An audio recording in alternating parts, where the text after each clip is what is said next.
Hello दोस्तों, वाव story में आपका फिर से स्वागत है। तो कैसे हैं आप लोग? उम्मीद है अच्छे होंगे। चलिए सुनते हैं आज की कहानी। बने रहे वाव स्टोरी के साथ। तो आज की कहानी का नाम है क्या शादी से खुश नहीं थी आरवी। सब मेहमानों को विदा करने के बाद वंश का पूरा शरीर दुख रहा था। शादी में खूब रौनक थी, पर अब सब मेहमानों के जाने के बाद पूरा घर सुना सुना लग रहा था। सोचा क्यों ना एक कप चाय पीकर थोड़ी थकान कम कर ली जाए, और फिर वंश ने अपनी मम्मी शालिनी को आवाज दी, मम्मी एक कप चाय बना दीजिए। फिर वंश मन ही मन सोचने लगा कि आरवी से भी पूछ लेता हूं।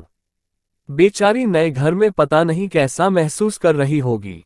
वंश ने धीमे से दरवाजा खटखटाया तो आरवी की महीन सी आवाज सुनाई दी, कौन है? वंश बोला, आरवी मैं हूं। अंदर जाकर देखा, आरवी एक हल्के बादामी रंग का सूट पहने खड़ी थी। न होठों पर लिपस्टिक, न आंखों में काजल, न ही कोई और साज श्रृंगार। ऐसा नहीं था कि वंश कोई पुरानी सोच रखता था, पर आरवी के चेहरे पर वह रौनक नहीं थी जो नई दुल्हन के चेहरे पर रहती है। वंश ने चिंतित स्वर में कहा, ठीक तो हो आरवी, चाय पियोगी? नहीं, मैं चाय नहीं पीऊंगी। और यह कहते हुए आरवी का स्वर इतना सपाट था कि वंश उल्टे पैर लौट गया। मन ही मन वंश सोच रहा था कि न जाने कैसी लड़की है। उसने तो सुना था कि पत्नी के आने से पूरे जीवन में खुशी की रुंझन हो जाती है, पर आरवी तो न जाने क्यों इतनी सिमटी सिमटी रहती है। रात को वंश कितने अरमान के साथ आरवी के पास गया था। कितनी सारी बातें करनी थी, पर उसने देखा आरवी गहरी नींद में सोई हुई है। वंश को थोड़ी निराशा हुई, पर फिर लगा हो सकता है बेचारी थक गई होगी। वैसे भी पूरी उम्र पड़ी है बात करने के लिए।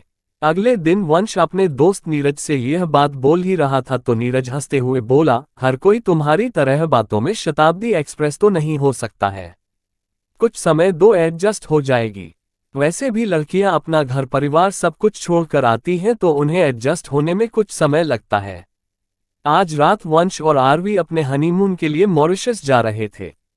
वंश ने खुश होते हुए कहा, आरवी पैकिंग करने में मदद करूं क्या? आरवी ठंडे स्वर में बोली, थैंक यू वंश, मैंने कर ली है। वंश को यह देखकर बहुत आश्चर्य हुआ कि आरवी का बस एक छोटा सा बैग था जिसमें 4 या 5 टी शर्ट और 3 जीन्स थी। आरवी से बड़ा तो वंश का ही बैग था। वंश के जीवन में आरवी पहली लड़की नहीं थी, उसकी पहले भी गर्लफ्रेंड रह चुकी है। लड़कियों को तो कपड़ों, गहनों और मेकअप का कितना शौक होता है। पूरे रास्ते विमान यात्रा में भी आरवी के मुंह पर चुप्पी का ताला लगा हुआ था। वंश तो आरवी की सादगी पर पहले दिन से ही मोहित था। उसके होठों पर छोटा सा काला तिल, थोड़ी सी उठी हुई छोटी सी नाक, हंसते हुए गालों पर पड़ते गड्ढे, उठे हुए चीकाबोन्स और लहराते काले घुंघराले बाल। आरवी का रूखापन उसे समझ नहीं आ रहा था। मॉरिशस में होटल के कमरे में पहुंचकर आरवी ऐसे सहम गई जैसे वंश उसका पति नहीं कोई अजनबी हो। वंश ने सोचा शायद आरवी हनीमून में थोड़ी खुल जाए। रात को आरवी बाथरूम से नहाकर निकली तो बच्चों जैसा नाइट सूट पहनी थी। वंश का सर्वांग जल गया। वंश झंझला कर बोला, आरवी तुम्हें शादी का मतलब पता है या नहीं? आरवी कुछ न बोली, पर उसकी आंखों से टप टप आंसू गिरने लगे। वंश घबरा गया और बोला, आरवी मेरा वह मतलब नहीं था। सॉरी, मैं तुम्हारा दिल नहीं दुखाना चाहता था, पर तुम मुझसे इतनी दूर क्यों रहती हो? आरवी धीमे से बोली, वंश मुझे कुछ टाइम दे दो। आरवी, मैं तैयार हूं, पर थोड़ा मुस्कुरा तो दो। हनीमून में भी दोस्ती करने की सारी कोशिश वंश ही करता रहा था, आरवी वहां होकर भी नहीं थी। वंश को समझ नहीं आ रहा था कि वह क्या करे, किससे बात करे। दोस्तों से बात करेगा तो वे उसका मजाक उड़ाएंगे कि वह अपनी बीवी को काबू में नहीं रख पाया है। आरवी का बर्फ जैसा ठंडा व्यवहार वंश को अंदर तक जला देता था। वंश जैसे ही रात में आरवी के करीब जाने की कोशिश करता, आरवी की घी बंध जाती। वंश को ऐसा महसूस होता जैसे वह कोई बलात्कारी हो। वंश का मन सिहर उठता और वह आरवी को परे धकेल देता। कभी वंश को लगता कि आरवी के मम्मी पापा से बात करे या उसकी सहेलियों से कि क्या आरवी को कोई समस्या है। मॉरिशस से सीधे वंश और आरवी मुंबई चले गए, जहां वंश की नौकरी थी। अगले दिन वंश के ऑफिस जाने के बाद आरवी ने घर की कायापलट ही कर दी थी। वंश जब लौटा तो चकित रह गया। आरवी की चुप्पी तो नहीं टूटी थी, पर वह घर में वंश के साथ रच बस गई थी। एक दिन वंश आरवी से बोला, घर की याद आ रही है क्या? तुम शादी के बाद एक बार भी अपने घर नहीं गई हो। तुम्हारी पगफेरे की रस्म भी होटल में ही कर दी थी। आरवी ने कहा, नहीं वंश, मैं ठीक हूँ। वंश को याद आया कि आरवी को उसने कभी अपने घर बात करते नहीं देखा और न ही वह और लड़कियों की तरह सारा सारा दिन अपने मोबाइल में लगी रहती है। रात के 8 बज गए थे। वंश अभी तक दफ्तर से नहीं आया था और आरवी बेचैनी से वंश की प्रतीक्षा कर रही थी। जैसे ही वंश ने घंटी बजाए आरवी दौड़ आई और बोली, कहाँ चले गए थे? वंश मुस्कुराते हुए बोला, आरवी कपड़े बदल लो, चलो आज डिनर करने बाहर चलते हैं। आरवी एक सादा सा कॉटन का सूट पहनने के लिए निकली थी कि तभी वंश बोला, रुको। फिर शिफॉन का मेहरून रंग का गाउन निकालकर आरवी को दे दिया और साथ में मोतियों का सेट। जब आरवी तैयार होकर आई तो वंश बोला, आरवी आज इतनी सुंदर लग रही हो कि आंखें नहीं ठहर रही हैं मेरी। आरवी शर्माते हुए बोली, वंश तुम कुछ भी बोलते रहते हो। वंश कार ड्राइव करते हुए सोच रहा था, शुक्र है कम से कम आरवी हंसी तो। डिनर करते हुए वंश ने आरवी से उसके शौक और दोस्तों के बारे में बातचीत करी, पर परिवार की बात करते ही आरवी चुप हो गई। वंश को इतना तो समझ आ गया था कि कोई बात तो है जो आरवी के परिवार से जुड़ी हुई है। 1 माह बीत गया था। आरवी बोलती तो अब भी कम ही थी, परंतु इस जीवन में रच बस गई थी। वंश की पसंद नापसंद को आरवी जान चुकी थी। खाने में क्या बनाना है जैसे छोटी सी बात को भी वह वंश से 10 बार पूछती थी। कोई भी फैसला आरवी अपने आप से लेने में सक्षम नहीं थी। वंश धीरे धीरे आरवी को घर के साथ साथ बाहर के काम की भी जिम्मेदारी देने लगा था। जो आरवी घर से बाहर पैर निकालने में पहले 10 बार झिकती थी, अब वही मुंबई के हर कोने से परिचित थी। परंतु आरवी और वंश का रिश्ता अब भी उतना ही औपचारिक था। देखते ही देखते करवा चौथ का त्योहार आ गया था। वंश ने आरवी के लिए मम्मी के कहे अनुसार साड़ी, गहने और चूड़ियां ले आया था। करवा चौथ से एक दिन पहले वह शाम को ही आ गया था। उसने आरवी को कुछ नहीं करने दिया। उसके हाथों में मेहंदी लगवाए और रात का खाना बाहर से पैक करवाया। रात में वंश ने आरवी को अपने हाथों से खाना खिलाया तो आरवी बोली, वंश आई एम वेरी हैप्पी। वंश बोला, आरवी मैं कब हैप्पी बनूंगा? आरवी वंश की बात सुनकर एकदम से सकपका गई। करवा चौथ की रात को आरवी इतनी सुंदर लग रही थी कि वंश अपने आप को रोक नहीं पाया था, पर आरवी के बर्फ जैसे ठंडे शरीर को बाहों में लेते ही वह सिहर उठा। अब तो वंश को ये लगने लगा था शायद वह ही नामर्द है, जिस कारण आरवी को वह उत्तेजित नहीं कर पाता है। वंश इतना परेशान हो चुका था कि उसने फैसला कर लिया कि वह 3-4 दिन के लिए गोवा चला जाएगा। जब उसने आरवी को बताया तो आरवी अपना सामान भी रखने लगी। तभी वंश बोला, आरवी मैं जा रहा हूं, तुम नहीं। तुम तो मेरी छाया से भी दूर भागती हो, तो तुम यहां पर ही अपनी कंपनी एंजॉय करो। आरवी को वंश से यह उम्मीद नहीं थी, पर वह क्या बोलती। गोवा से जब चौथे दिन वंश लौटा तो आरवी वंश से बोली, देखो मैं बुरी ही सही, पर तुम आगे से मुझे छोड़कर मत जाना। पता है मैं तुम्हारे बिना कितना अधूरा महसूस कर रही थी। आरवी तुम एक रोबोट हो, तुम्हारे अंदर कोई संवेदना नहीं है। पर मैं एक इंसान हूं, मैं तुम्हें प्यार करता हूं, पर मैं अपनी शारीरिक जरूरतों का क्या करूं?